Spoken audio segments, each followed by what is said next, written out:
కాగితపు కరెన్సీని ఇండియాలో తయారు చేసిన కాగితాన్ని ఇతర దేశాలకు అమ్మే ప్రదేశాన్ని ఏమంటామంటే మనము డిపో అని పిలవడం జరుగుతుంది. ఇది ఆన్సర్ మనకు. ఇవి ఎందుకు కాదు మిగతా అంశాలను చూస్తే సంత అంటే అమ్మే కొనే ప్రదేశాలు భారతదేశంలో కూరగాయలు వ్యవసాయ మార్కెట్లకు సంబంధించిన అంశాలను తీసుకుంటే అవన్నీ అమ్మడం కొనడం జరిగే ప్రదేశాలను ఏమంటామంటే మనం సంతలు అంటాం. కానీ కాగితాన్ని నిల్వ చేసే ప్రదేశం కాదు, అమ్మే ప్రదేశం కాదు.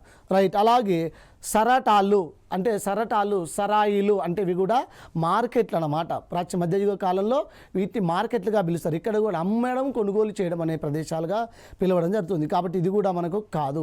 ఇక డయింగ్ అంటే అద్దడం. కాబట్టి ఈ మూడు దీనికి సంబంధించిన పదాలు కావు. మనకు డిపో అంటే అమ్మే ప్రదేశం. ఏంటిది?